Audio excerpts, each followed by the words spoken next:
সূরা আনকাবুতের 57 নম্বর আয়াত, কুল্লু নাফসিন যায়িকাতুল মাউত, প্রত্যেকটা মানুষ মৃত্যুর স্বাদ গ্রহণ করবে। সূরা নিসার 78 নম্বর আয়াত, আইনামা তাকুনু ইউদরিকুমুল মাউত, তোমরা যেখানে থাকো মৃত্যু তোমাদেরকে পাকড়াও করবে। সূরা আহজাবের 16 নম্বর আয়াত, কুল লা ইয়ানফাকুমুল ফিরারু ইন ফারারতুম মিনাল মাউত, নবী আপনি বলেন মৃত্যু থেকে যতই পালিয়ে বেড়াও, এই মৃত্যু থেকে পালিয়ে বেড়ানো তোমাদের কোনো কাজে আসবে না। সূরা আরাফের 34 নম্বর আয়াত, আল্লাহ বলেন ওয়ালিকুল্লি উম্মাতিন আজাল, প্রত্যেকটা মানুষের মৃত্যুর সময় নির্ধারণ করা। ইযা জাআ আজালুহুম ফালা ইস্তাখিরুনা সাআতাও ওয়ালা ইস্তাকদিমুন, মৃত্যু যখন আসবে আগেও না পরেও না, ওই সময় তার মৃত্যু হবে। সূরা জুমুআ 8 নম্বর আয়াত, আল্লাহ বলেন কুল ইন্নাল মাউতাল্লাযী তাফিররুনা মিনহু ফাইন্নাহু মুলাকীকুম, নবী আপনি বলেন যে মৃত্যু থেকে তোমরা পালিয়ে বেড়াও, এই মৃত্যু তোমাদের সাথে সাক্ষাৎ করবে।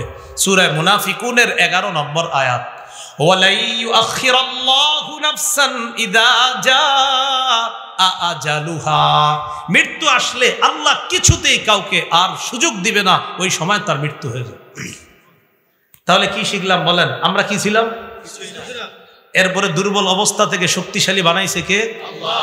শক্তিশালী অবস্থা এখন যে দুনিয়াতে আছি কার ক্ষমতায়? আল্লাহ। কার অনুগ্রহে? আল্লাহ। কার দয়ায়? আল্লাহ। এখন যে আসি দুনিয়াতে কেন আসি, কেন বানাইছে? কেমন ইবাদত? উত্তম ইবাদতের প্রতিদান নষ্ট করে না কে? আল্লাহ। কতদিন উত্তম ইবাদত? মৃত্যু আসলে হবে? মানুষ জানে না। মানুষ জানে কবে হবে? মৃত্যু হবে জানে, কবে হবে জানে? কবে, কোথায়, কোন জমিনে হবে কে জানে? আল্লাহ জানে। এখন কথা হলো যে আপনার মৃত্যু হবে, নবীরও মৃত্যু হবে, নবীদেরও মৃত্যু হয়ে গেছে আর কি। তা একজন বাকি আছে, ঈসা আলাইহিস সালাতু ওয়াস সালাম, ওনারও মৃত্যু হবে। উনি এখনো ইন্তেকাল করেন নাই, এজন্য কিয়ামতের আগে উনি আসবে। বলেন উনি কি? এই জায়গায় আমাদের দেশে একদল ধোকা দেয়, ঈসা নবী তো আসবে, আমরাও বলি আসলে আমনে সমস্যা কি? মানে কইতে চায় আর কি, ঈসা নবী যেহেতু আসবে অতএব গুরুদাসপুরের গোলাম আহমদ তিনিও এসেছে, মানে এরকম বুঝাইতে চায়। তখন আপনি বলবেন ঈসা নবী আসলে আপনি সমস্যা কোথায়? মানে ঈসা নবী আসবে, তোমরা না কো তোমগো নবীর পরে নবী আসবে না। আপনি জবাব দিবেন আমরা বলি আমগো নবীর পরে নবী হবে না। কি বলি? ধোকাবাজিরা কোথায় দেখছেন? বলেন আমার সাথে, আমগো নবীর পরে নবী হবে না, আমাদের নবীর পরে নবী হবে না। কিয়ামতের আগে ঈসা নবী আসবে, তবে ঈসা নবী আমাদের নবীর আগের নবী, তিনি যেহেতু দুনিয়াবী বিধান মৃত্যু এখনো গ্রহণ করেননি, সেই স্বাদ গ্রহণ করার জন্য কিয়ামতের আগে আসবে। এতে আপনার সমস্যা কি বলেন? ঈসা নবী আমাদের নবীর আগের নবী, আমগো নবীর পরে নবী হবে না, আমাদের নবীর পরে নবী হবে না। এই জন্য উনি আপনাকে ধোকা দিবে, সহজ সরল মুসলমান করে কয় ঈসা নবী আসবে না, তো সহজ সরল মুসলমান আসবে। তো তাহলে দেখছো তুমি হুজুররা কয় নবী নাকি আসবে না, আপনি বলবেন আমগো হুজুররা কয় আমাদের নবীর পরে নবী হবে না, ঈসা নবী আমাদের নবীর আগের নবী, ঈসা নবী ইন্তেকাল করেন নাই, কিয়ামতের আগে আয়েশা উনি ইন্তেকাল করবে। আপনার সমস্যা কোথায়? ধোকা দেওয়ার সুযোগ। হ্যাঁ, ধোকা। ওলামায়ে কেরাম দুনিয়াতে যতদিন থাকবে উম্মতরে ধোকা দেওয়ার সুযোগ। এই জন্য মারা, এই জন্য নবীজি বলছে খুজুল ইলমা ক্বাবলা আইয়াযহাবা, ইলম গ্রহণ করো উঠে যাওয়ার আগে। সাহাবীরা কয় হুজুর ইলম কিভাবে চলে যাবে? অফিনা কিতাবুল্লাহ, আমাদের মাঝে তো কোরআন আছে, কোরআন থাকতে ইলম চলে যাবে? মুসনাদ আহমদ 5 নম্বর খণ্ড 266 নম্বর পৃষ্ঠা হাদিসটা আছে।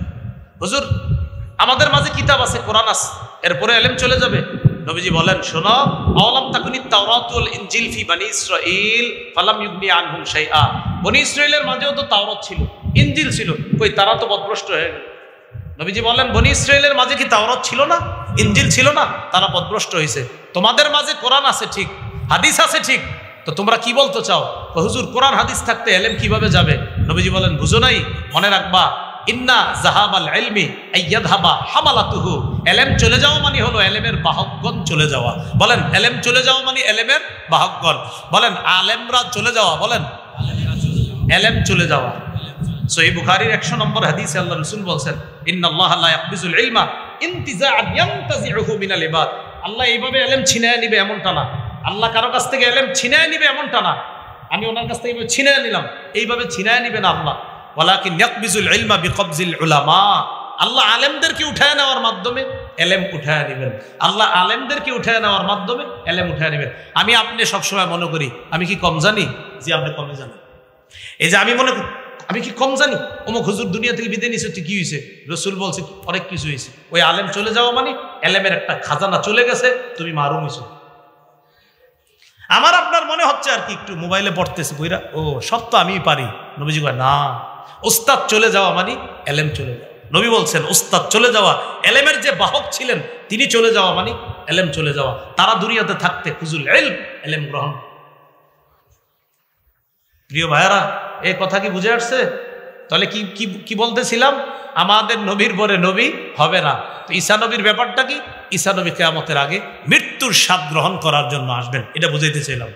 আমাদের নবীও মৃত্যুবরণ করেছেন, মৃত্যুর স্বাদ গ্রহণ করেছেন।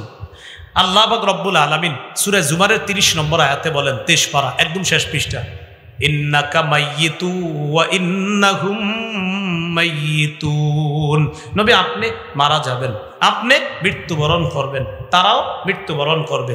হাদিসের একটা কিতাব আছে মুস্তাদরাকে হাকিম, এই হাদিসটা সবাই সারা জীবনের জন্য ওষুধ হিসেবে গ্রহণ করবেন। সাহাল ইবনে সাদ রাদিয়াল্লাহু তাআলা আনহুর বর্ণনা, যা জিবরিল ইলান নবী সাল্লাল্লাহু আলাইহি ওয়াসাল্লাম, জিবরিল আমিন রাসূলের কাছে আসছে। আসার পর বললেন, ইয়া মুহাম্মদ ইশ মা শি'তা, ও মুহাম্মদ সাল্লাল্লাহু আলাইহি ওয়াসাল্লাম, ইশ মা শি'তা, যতদিন মন চায় বসবাস করেন, যতদিন মন চায়। এর মানে হলো যতদিন মন চাওয়া মানে মৃত্যু পর্যন্ত। ফাইন্নাকা মাইয়িতুন, মনে রাখবেন নিশ্চয় আপনি মৃত্যুবরণ করবেন। জিবরিল আমিন 1 নাম্বার বললেন। 2, ও আহবিব মান আহবাবতা, যাকে মন চায় বন্ধু বানান, যাকে মন চায় ভালোবাসেন। ফাইন্নাকা মুফারিকুহু, যাকে বন্ধু বানাইলেন তাকে একদিন ছেড়ে যেতে হবে, যাকে একদিন ছেড়ে যেতে হবে। তো এই কথাটা কিন্তু আমার আপনার জন্য এরকম, যারে মন চায় বন্ধু বানাও। তো আমরা তো ভালো মানুষেও বানাই না, খারাপরেও বানাই। খারাপরে বানাইলে খবর আছে, ভালোরে বানাইলে অবস্থা ভালো। কিন্তু খারাপ বন্ধু হোক আর ভালো বন্ধু হোক, একদিন তাকে ছেড়ে যেতে হবে। তো জিবরিল আমিন বলেন, আহবিব মান আহবাবতা, আপনি যাকে মন চায় বন্ধু বানান। মুফারিকুহু, একদিন এই বন্ধুকে ছেড়ে যেতে হবে। 3 নাম্বার, ওয়া আমাল মা শি'তা, আপনি যা মন চায় আমল করেন। ফাইন্নাকা মাজজিয়ুন বিহি, আপনার আমলের হিসাব নেওয়া হবে, আপনার আমলের প্রতিদান দেওয়া হবে। আসলে এই কথাটা নবীর মাধ্যমে আমাদেরকে বলা হচ্ছে, যা মন চায় আমল করো। তো নবী তো যা মন চায় করে না, নবী তো করে আল্লাহ যা বলে সেটা।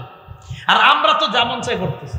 তো আমাদের হিসাবটা তো হবে আপনার কেমন, যেমন চাই করছি, ভালো হইলে ভালো, খারাপ হইলে খারাপ। নবীরটা তো নিশ্চিত ভালো। তো নবীরে বলতেছে আমাল মা শি'তা, যেমন চা আমল করেন। মনে রাখবেন ফাইন্নাকা মাজজিয়ুন বিহি, এই আমলের প্রতিদান দেওয়া হবে। এরপর বলতেছে, ইয়া মুহাম্মদ, হে মুহাম্মদ সাল্লাল্লাহু আলাইহি ওয়াসাল্লাম, শারাফুন নাস কিয়ামুল লাইল, আপনার উম্মতকে জানায়া দেন, শারাফুর রজুল শারাফুল নাস, মানুষের মর্যাদা হলো রাত্রি জাগরণ করার মধ্যে। মানুষের মর্যাদা রাত্রি জাগরণ করার মধ্যে। 10টা থেকে 4টায় ফেসবুক চালানোর মধ্যে মানুষের মর্যাদা। তো রাত্রি জাগরণ কইছে,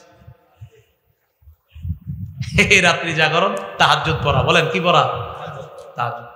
ওয়াইজুহু ইস্তিগনাউহু আনিন নাস, মানুষের ইজ্জত, মানুষের সম্মান অন্য মানুষ থেকে অমুখাপেক্ষী থাকার মাধ্যমে, অন্য মানুষ থেকে অমুখাপেক্ষী থাকার মধ্যেই মানুষের ইজ্জত, মানুষের সম্মান। মানুষ শুধু একজনের মুখাপেক্ষী হবে। বলেন কার? তো বলতেছে হাবিব, মানুষের মর্যাদা তাহাজ্জুদের মধ্যে, আর মানুষের ইজ্জত সম্মান মানুষ থেকে অমুখাপেক্ষী হয়ে আল্লাহর দিকে মুখাপেক্ষী হওয়ার মধ্যে। তো নবীরে বললেন, আপনি যতদিন মন চায় বসবাস করেন। ফাইন্নাকা মাইয়িতুন, নিশ্চয় আপনি মৃত্যুবরণ করবেন। তা আমি আপনি যতদিন মন চায় মানি মরণ পর্যন্ত বসবাস করা। 2 নাম্বার নবীরে বলছে, আহবিব মান আহবাবতা, যাকে মন চায় ভালোবাসার পাত্র হিসাবে গ্রহণ করেন। তবে ফাইন্নাকা মুফারিকুহু, একদিন ছেড়ে যেতে হবে। তা আমি আপনি খেয়াল করতে হবে কাকে বন্ধু বানাইলাম। 3, ওয়া আমাল মা শি'তা, যা মন চায় আমল করেন। বাকি আমার আপনার চিন্তা করতে হবে আমরা কি আমল করেছি। আল্লাহ আমাদের সকলকে মৃত্যুর প্রস্তুতি যেন আমরা সদা সর্বদা নিতে পারি, আল্লাহ তৌফিক দান করেন। এবার আসেন, যে ব্যক্তি মারা গেছে কয়টা জিনিস জানি তার কবরে বসবে? এটা বলার জন্য বলছিলাম আমরা কি ছিলাম? দুর্বল থেকে কি বানাইছে? এক পর্যায়ে কি হয়ে যেতে পারি? দুর্বল, দুর্বলের পরে বৃদ্ধ, বৃদ্ধর পরে মৃত্যু। তো মৃত্যু যখন হয়ে যাবে, মৃত্যুর পর সব বন্ধ হয়ে যাবে, তিনটা চালু থাকবে। 1 নাম্বার সদকায়ে জারিয়া, 2 নাম্বার এলেম, যে এলেমের মাধ্যমে অন্য উপকৃত হয়, 3 নাম্বার এমন সন্তান যে সন্তান নেককার, বাপ মার জন্য দোয়া করে। আমরা মৃত্যুর আগে এমন সন্তান যেন দুনিয়াতে রেখে যেতে পারি, আল্লাহ তৌফিক দান করেন। তাহলে আজকের মূল কথাটা মনে রাখবেন, কিছুই ছিলাম না, এখন কিছু একটা আছে। কিছুই ছিলাম না, ওই কিছু না থেকে আল্লাহ কিছু একটা বানাইছে। এখন কেন বানাইছে আল্লাহ? কেমন ইবাদত? উত্তম ইবাদতের কি নষ্ট হবে না? প্রতিদান। কতদিন ইবাদত? অর্থাৎ মৃত্যুবরণ করব, জীবনটা শেষ হয়ে যাবে। জীবন মৃত্যু, মাঝখানে ইবাদত। বলেন জীবন মৃত্যু ইবাদত। ভালো ইবাদত, উত্তম ইবাদত। সন্তানকে মাদ্রাসায় দেওয়া উত্তম ইবাদত, সন্তানকে কোরআন শিক্ষা শেখানো উত্তম ইবাদত, উত্তম আমল। এইগুলো আমরা রেখে যাওয়ার চেষ্টা করব।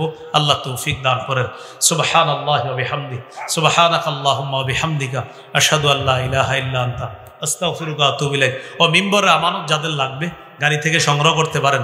মিম্বরের আমানতের ব্যাপারে আমার একটা কথা মনে রাখবেন, সাধারণ জনগণ যারা আছেন, ওলামায়ে হযরত মাশাআল্লাহ এটার সাথে পরিচিত, সাধারণ জনগণ যদি কেউ নেন, নেওয়ার পরে প্রথম খণ্ডটা বলেন মুখস্থ করে ফেলবো ইনশাআল্লাহ। কি করে ফেলবেন? যাদের কাছে আছে মিম্বরের আমানত প্রথম খণ্ড, পুরোটা মুখস্থ করবেন। সন্তানের 64টা অধিকার মুখস্থ করবেন। 5টা মুখস্থ করে আপনি বিবিরে শোনাইবেন, বিবি আপনারে শোনাইবেন। এভাবে 64টা অধিকার একদম মুখস্থ করে ফেলবেন। দ্বিতীয় খণ্ড শিরিক, বেদাত, কুফর, তাওহীদ, এটা আরো জরুরি। তৃতীয় খণ্ড, আজকের আলোচনাগুলো তৃতীয় খণ্ডে পাবেন। আজকের যে আলোচনাগুলো অনেকগুলোই তৃতীয় খণ্ডে পেয়ে যাবেন। চতুর্থ খণ্ডে স্বামী স্ত্রীর 43টা অধিকার, স্বামীর 24টা, স্ত্রীর 19টা।